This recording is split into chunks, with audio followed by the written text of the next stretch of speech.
The new year has kicked in, and so many have made a resolution to buy a car in the new year.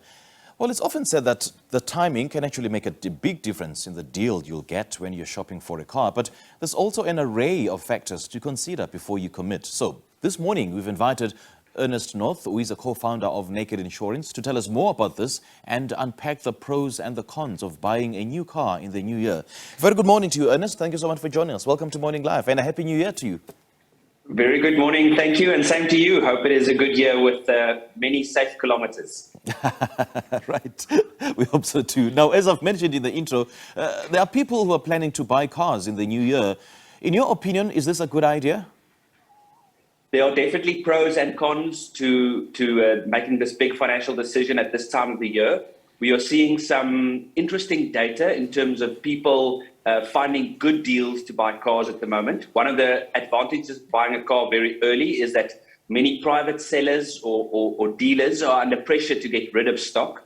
And so for them to get the year going with good sales, they are very often willing to negotiate a little bit more. So if you are a buyer, this is an opportunity to tell them that you are willing to be a cash buyer, especially. You tell them that you're willing to negotiate and you want to get a better deal, and that may often lead to getting a good deal. So that's one of the advantages of buying now.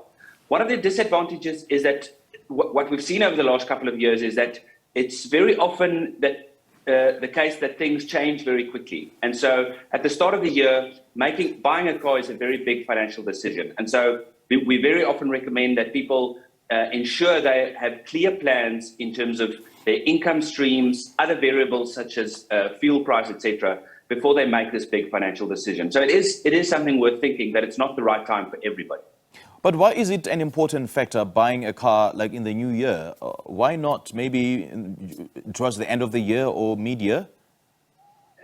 So one of the advantages is if you are buying a new car, of course, if you can buy a 2023 model now, that car will forever have a better resale value than a 2022 model. Okay. So the moment you buy that car, it gets registered, and when you sell that car again down the line, the resale price is dependent on which model it was. So buying a car now means that you will have that benefit of a better resale price when you get to resell.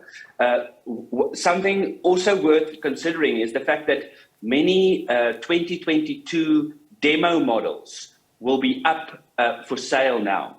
So at many of the dealerships, you can walk in and say, I'm willing to buy a 2022 model with 5,000 or 10,000 kilometers on it, but I want a significant discount for the fact that it's been on the showroom floor and being used for test drives to date.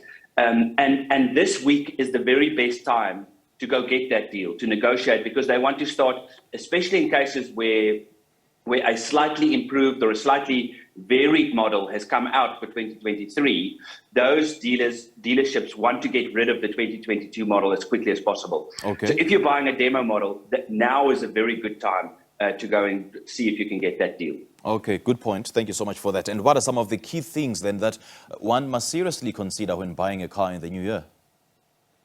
Yeah, I think the interesting thing also is that as South Africans, we're in an interesting situation where the range of cars at our disposal has changed or has increased significantly for a number of reasons. One of the factors is that after COVID, there's been things have started opening up again in terms of us getting access to international brands. So there are really a good range of good value for money brands from a number of international suppliers. So doing your research and not necessarily buying the same car that you have at the moment or the car that you drove previously, but doing your research in terms of what are the emerging models that have come out. And then the other thing which is really interesting is with the emergence of online retail, it really is easier now to get access to good research to buy the right car from any place in the country. So you don't necessarily need to buy a car from your own province. You can very easily do the research and negotiate a price on a car or find the best deal from across the country using one of the online search platforms. And it's very easy to have some form of guarantee built in and to buy that car and to have it transported to wherever you are in the country. So I think as people are increasingly getting comfortable doing online research, the fact that you can now also do your finance application online, you can buy your insurance online without speaking to a call center. All of those things mean that people have access to better research when buying a car, and hopefully they can get a better deal. So the issue of interest rates, of course, comes to mind. And with the in-season or seemingly in-season, interest rate hikes, is it still wise to buy a car, or should people continue to rent cars? Look, it's always a good recommendation to only buy a car if two things are valid. Number one, if you can put a significant portion of the car's value down as a deposit. Going for the minimum deposit is dangerous because it's likely to be the fact that you're buying a car that is outside of your price range. So typically, it's better if someone has a 20 or a 30% of that car's value available as a deposit. And then secondly, if you do that, if you get the quote for the finance, you must always budget for the interest rate to go up by another 2 or 3%. So ask the finance house that is giving you that quote for what the repayment will be. Ask them to give you an indication of what your repayment will be if the interest rate were to go up, for example, by 2%. Okay. Because if you can't afford that, then that's not the right car for you. All right. So what are some of the questions that people must ask themselves when considering buying a car in the new year? I think one of the interesting things, obviously, is that when you're buying a new car, then in almost all cases, a warranty and a maintenance plan is included for a certain period. What we are seeing is that as people are, especially in tough financial times, the most frequent car purchases are happening where people are buying second-hand cars. And one of the most important questions you can ask yourself for protection is to ensure that you understand the service history of that car, make sure that you can see the evidence or the paperwork, maybe even phone the dealerships where that car was being serviced to double check that you're actually looking at authentic papers.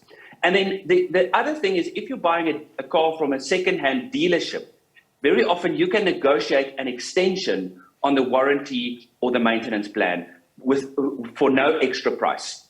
So if they are really keen to sell that car, if you can tell them, listen, I see there's only 18 or 20 months left on this warranty, let's add another 20 or 24 months for my protection, very often they're willing to give that to you at no extra price if you're a good negotiator. So I would really recommend that people use that opportunity to negotiate. You know, Ernest, I know that I'll ruffle a couple of feathers with my next question. There's the issue of the in-house finance versus getting finance directly from the bank, because it's often said that the in-house finance or the dealership, whenever they offer finance, they always add a little bit of markup. So it's better to approach the banks directly.